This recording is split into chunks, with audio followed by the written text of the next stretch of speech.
All right, folks, we need to talk about 28 Years Later and all the controversy surrounding it.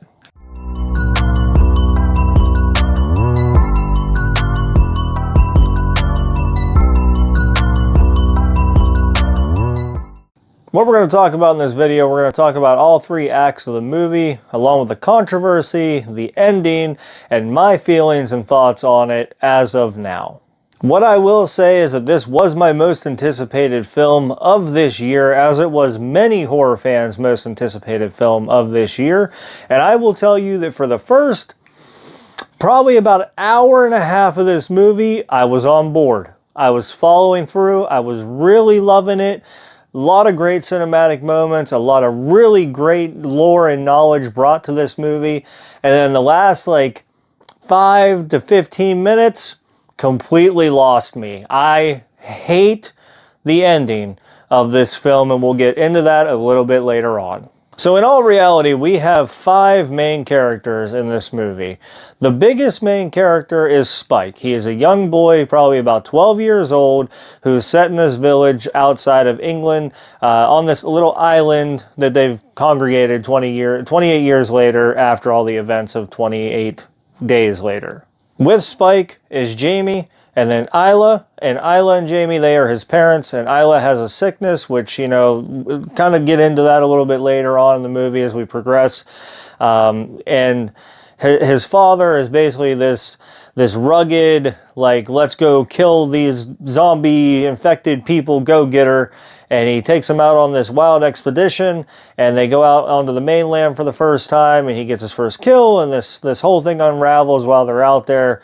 And it kind of sets up the plot and the narrative for this movie. And then our, kind of like our side piece main character in this movie is Dr. Kelson. He is basically this, what would people believe is a psychopath doctor that kind of went insane during the events of 28 Days Later. And he kind of lives offshore in the mainland, and he's the only doctor left that they know of that is surviving. And then we have Jimmy, and we'll fucking talk about Jimmy here later on in this fucking video. But Jimmy starts out the movie. So the movie starts out with basically a kind of like a flashback to the events of 28 Days Later, and coming from a perspective of Jimmy and his brothers or sisters and friends, whoever, his mother, father, all these people that are in this house, and the infected break in, and they're watching the Teletubbies, which, weirdly enough, that's going to really be a big factor at the end of this movie, and I'll explain why a little bit later on. But it really, they're watching the Teletubbies, and they're watching it on video, and they're watching the same episode over and over and over again, because obviously they're not producing anymore due to the outbreak. And then the infected break in, they kill everybody outside of him, and he takes off running to a church where his dad is, and he tries to tell his dad, help, help, help, and his dad says no. This is the judgment day. This is Savior Day. These are my saviors. These are my children. And basically lets the infected kill him. His dad lets the infected kill him. And then Jimmy hides in the bottom bunker of the church. And his dad gives him this cross necklace and tells him to always wear it. Never get rid of it. Always have faith. After that event, we fast forward 28 years later. And we get to meet our first instinct of Spike, Jamie, and Isla, as Jamie is making breakfast, preparing the outage for him and his son Spike. They're getting ready to go out to the mainland for Spike's first time, and they live on this island, like I stated, off the offshore of England, with this big rainbow bridge to the mainland that they've made. And basically the mainland, during high tide, you can't get to it because the tide rises and there's a current, and it'll wash you away and you'll drown. So that's that. But during this event, they're introducing these characters, and we find out that Isla has some type of sickness going on with her, and they don't know what it is, but they do know what it is. Well, everybody but her son knows what it is. And we're setting up the first act here. So we're introducing characters, we're getting some of the plot theme and the narrative established of what's going to be going on. And through that, we get into them going to the mainland, and Spike's going to go get his first kill, and they're going to bring back some resources, and that's kind of where we establish the first act of this movie. And they do so They go out to the mainland. They're establishing, like, Spike's gonna get his first kill. They do so, they kill, so he comes across what they call basically like slow-mos, I think is what they're called in the movie, or slow runners. They're basically crawlers, is what a lot of people are referring them to. They're these really fat bloater type zombies that crawl and eat worms. And they see one out in the woods as they first get to the mainland, and he shoots one, and they have these really, really cool effects that go with it. These super cool effects that, like, whenever a arrow pierces one of the infected, kind of stops time for a minute, turns the camera, and like pivots, and his blood splatter everywhere. I thought that was a really cool effect. But that's kind of like where we get to the first, like, middle ground of the first act. During said outing, Jamie and his son Spike, they basically come across what they're calling the Alpha infected in the new series. And these are probably my favorite part of this movie, and probably my least favorite part of this movie too, up until the ending, but we'll talk about it too. So the Alphas, what are the Alphas? The Alphas basically are these steroid juiced up infected that were mutated through the disease, and basically they have super strength and super speed, and they're really hard to kill, and they're really agile, they're smarter, they have better leadership skills, the full 9 yards, as well as they have a giant yoo-hoo elephantitis hanging, dangling between their legs. It looks like a rotten cucumber in a Pringles can, just kind of waving around the whole movie. So they come across the Alpha infected, and he basically gathers up this slew of infected, and they start chasing after them, okay? And he basically breaks off, the Alpha breaks off as they're trying to get back to the island shore where they live, and they're going across the Rainbow Road, and they're running through, and that scene, oh my God, that scene is so well done. It's a masterpiece. That scene in itself where they're getting chased by the Alpha and he's trucking after them, and you see him in the distance, they're running, they're trying to shoot, and he's getting hit, and it's the top down, and there's so many effects going into it. It's so brilliantly crafted, so well done. Oh my God, I love that scene. But they're doing this scene, they're running across, and eventually they get back to their mainland, their home shore, and they're trying to get a hold of somebody, like, hey, flag them down, wave the siren. They fire off this giant fire missile that hits the Alpha, knocks him back. And I don't know if it kills this Alpha, whose name is Samson, but I don't know if it kills him or knocks him back and then he takes back off, because I don't see that, but they only refer to one Alpha in this whole movie. I forgot to mention also that while Jamie and Spike are crossing to the mainland initially, they are playing that soundtrack, you know, the one that's on the trailer, that's originally a poem, and everybody knows what it is at this point. It's used in a lot of memes and a lot of things to the internet, but I've been saying it constantly. It's the boots, going up and down again. So yeah, they play that as they're going to the mainland originally, and there's this really cool archive footage of like soldiers and knights and everything playing along with this like really cool red cinematography. It's really cool, really awesomely done. Kind of sets up them going to the mainland, and then this chase scene back, it just kind of really ties it all together. So fucking well done. So that's the end of the first act. So into Act 2, basically, we're setting up Spike's awesome kills that he got while he was out during his first day. He's now a man to the tribe and the clan. He's this awesome manly figure at 12 years old that killed a bunch of infected on his first outing, and they got chased by the Alpha, and he helped put the Alpha down, and his dad's like lying constantly during this party that they're having, trying to make it out to be like a bigger deal than it was, and lying about the kills that he got. And then Spike sees his dad kind of wander off with this random girl from the bar, and he essentially watches his dad cheat on his mom. And that kind of stirs Spike away from his dad and doesn't want anything to do with him now. And then that kind of really keep that in mind, because I feel like that's going to play a big part in the sequel.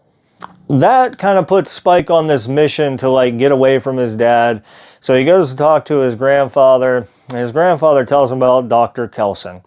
And that Dr. Kelson is the only living doctor that they know of that is left on the island, and Spike had no idea there was one living. His dad has been lying to him the whole time, saying there is no way that his mom can get the help that she deserves because there is no doctors left alive. So again, his dad has been lying to him this whole time and kind of forcing his hand. So Spike then takes his mom and they start heading out to the mainland by themselves as Spike creates a distraction by setting parts of the village on fire and opens the gate, and he and his mom then take off toward the mainland themselves.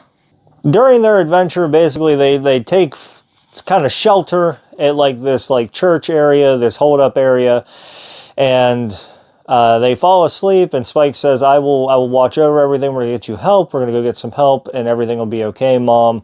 And she's starting to go delusional during this time period. She's starting to call him Dad because her mind is kind of like playing with her as her disease is affecting her.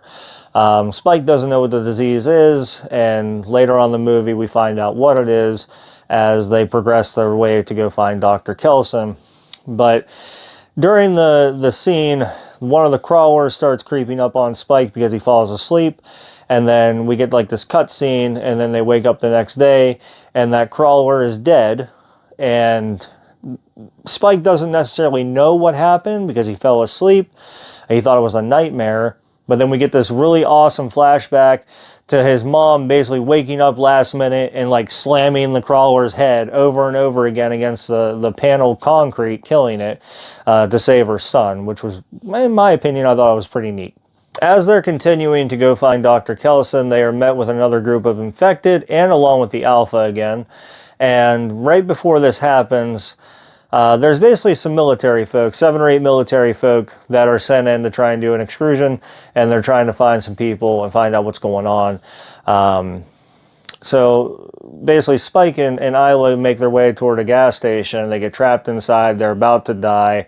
And the only remaining member from that, his name is Eric, and basically he saves their life by shooting the fumes of the gas station, and the whole gas station kind of bursting into flames. So he saves their life, able to get them out of there. And the kind of introduces like a new character. His name is Eric, like I said, and he kind of helps them for another like quarter of their journey, pushing them toward Dr. Kelson. He helps carry Isla whenever she's feeling faint, helps kind of helps establish like what is going on outside of England and outside of the mainland at the other countries of the world, and how England is one of the only ones that are left in this position that they're in. They also kind of touch base on like some of the stuff that Spike doesn't know about, like smartphones and the internet and things like that, because they haven't ever established that due to the outbreak. Now we have Eric, Isla, and Spike. They're still traveling to go find Dr. Kelson. And we come across, like, basically there's an infected that is pregnant. They are basically reproducing as infected, or she was pregnant before she got infected. I don't know which one to kind of wager on. I'm going to take the latter with the swinging elephantitis flopping around, and at like 90% of this movie that the infected are trying to reproduce as like smarter beings. But we come across one that's giving birth, and it gives birth, and Isla helps it by putting her hands out, squeezing, giving pressure, and kind of working it toward like giving birth. And then as soon as she gives birth, like, and the hormones let out, she kind of goes crazy again. And then Eric kills the mother of the child, and then wants to kill the child too, in which Spike says she's not infected. I can tell from her eyes she's not infected. He says it came from an infected. I'm going to kill it, or I'm going to kill all of you, and I'm going to leave.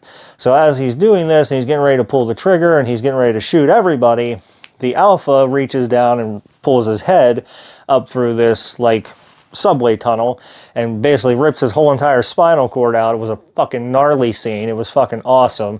And just kind of drops down in through the subway tunnel, and then starts another epic chase scene with Spike and this Alpha, where Spike actually stands his own. He kind of like gets a few darts off and hits the Alpha a few times in the chest. It doesn't really do much, but he sure as hell fights his own during this time period. And just as we think all is going to end for Spike and Isla again, we basically get Dr. Kelson, and he goes whoo, and hits the Alpha infected with a sleeping dart, a tranquilizer, as you will, that he has created, that sedates the Alphas and any other infected to have them stand or sleep in place for a certain amount of time.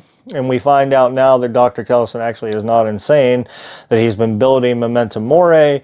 He's trying to give everybody their respectful place for dying and, you know, all their memories and such. And he's been creating this giant boneyard of their remains with a giant skull statue in the middle and ongoing like bone structure throughout that help keep the infected away from him. He covers himself in iodine and a mixture of something to keep the infected away and to keep the virus away from him. Very logical man who really does a good job at trying to set up the third act. Now this is kind of where we're getting into the third act with Dr. Kellison, Isla, Spike, and the new baby, you know, they're being carried around. Basically, Dr. Kellison does an examination of Isla and then tells Spike and Isla that, you know, your mother has cancer and she doesn't have long to live and she's probably going to die within the next few weeks. This establishes Spike to find out that, like, his mom knew about it the whole time. She just didn't have the heart to tell him that, like, hey, your mom's gonna die. And it starts turning more into, like, a drama from this point on, all the way up until the last, like, 5 minutes. Fucking last 5 minutes of this movie, I swear to God. But, you know, it starts turning into more like a drama and, like, trying to get more soap opera as you go. And it's good, but, like, it kind of starts taking that hard left until it really takes the fucking hard left toward the last 5-10 minutes of this movie.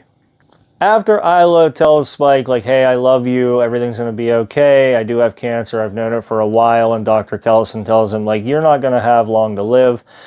Basically, his mother agrees for Dr. Kellison to, you know, and in a respectful way, at the place for Memento Mori, they sedate Spike with another spike, and he gets sedated, he kind of falls asleep. Isla goes off with Dr. Kellison. He brings the skull back, of which, you know, Spike takes it up to the top of the the skull structure and places his mother on top, and then sets out on foot. He said, I think it's time for me to go. And then they get ready to go. But as they're getting ready to go, again, this big dick-swinging alpha comes out of nowhere, and he's fucking trucking through this boneyard and starts chasing after them again. And they get into this hiding spot underground, and the alpha breaks through the ground and grabs Dr. Kellison up by his head, and he's about to rip his head off. And Spike grabs a dart and tranquilizes the alpha again and says, I think I need to be going back home now. And then he takes off on his venture back to the actual island of which he lives. And now we're approaching the last, like, 10 minutes of this movie. So, the last 10 minutes of this movie are a trip. So, we get all this drama of, like, Spike, his mom, Dr. Kellison, the alpha, all this stuff going on.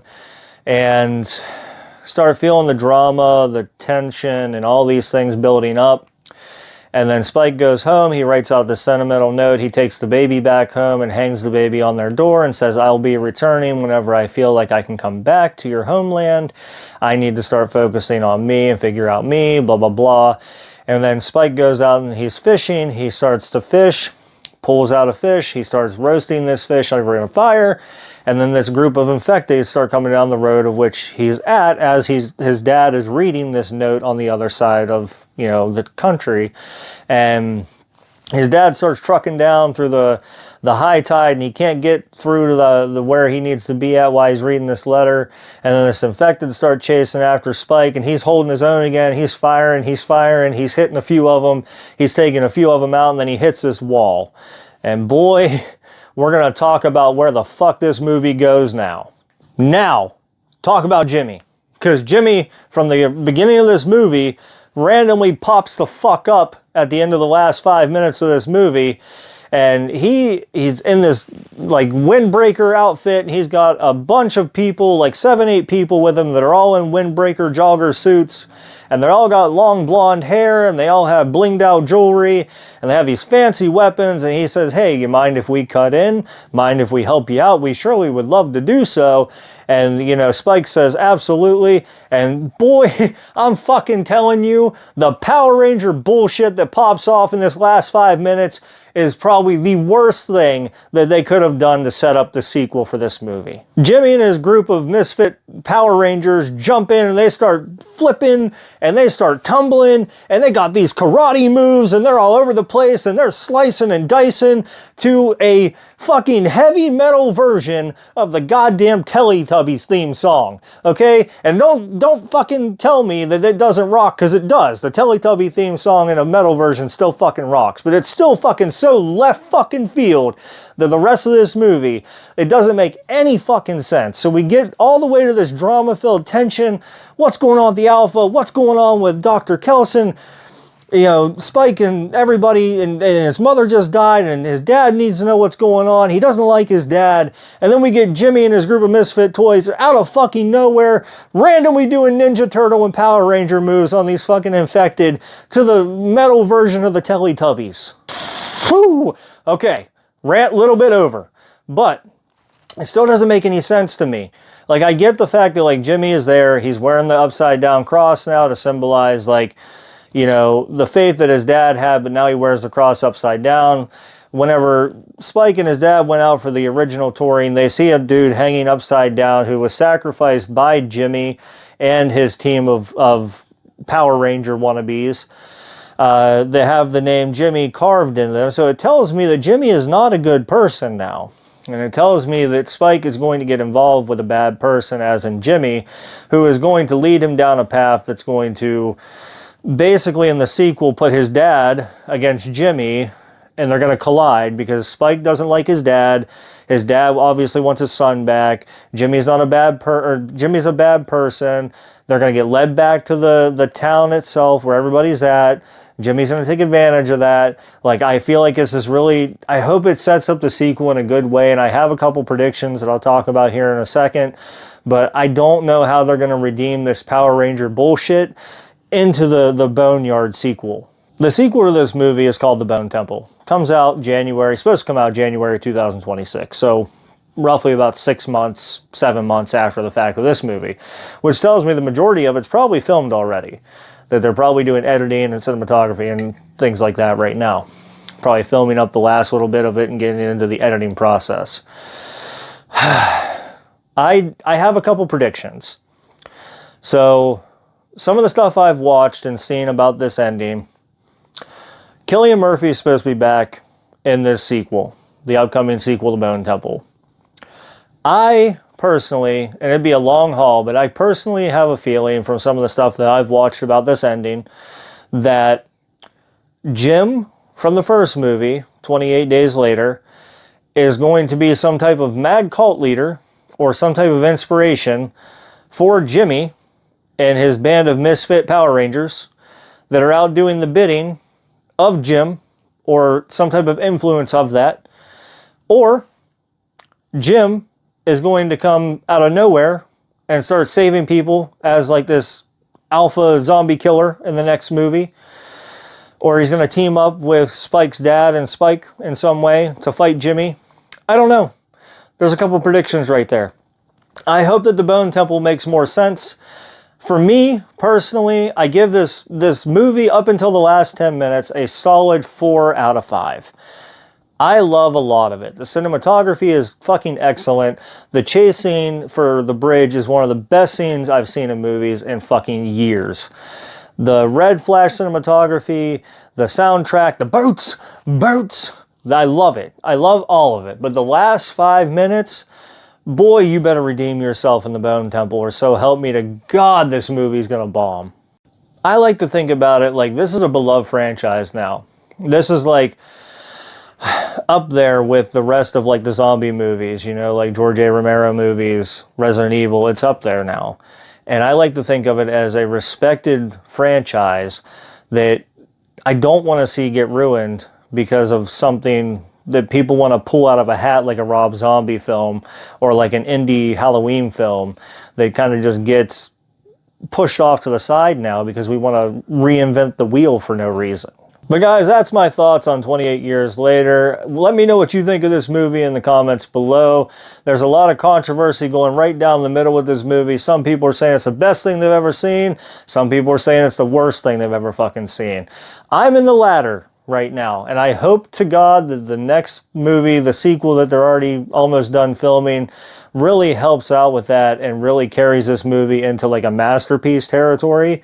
Because up until the last 5 minutes of this movie, I really, really enjoyed it. I thought the story made sense, thought the plot made sense, good cinematography, fantastic scenes, great reinventing of a bridge scene for running and chasing, some really good lore, good characters, great acting, the whole 9 yards. But that last 5 minutes, that's put me in the middle because I don't get where it's coming from, nor do I understand why it was even there. So that's my thoughts on 28 Years Later. Let me know what you think in the comments below. I appreciate everything you guys do. Remember to like, share, and subscribe. Check under your beds. And stay safe out there, everybody.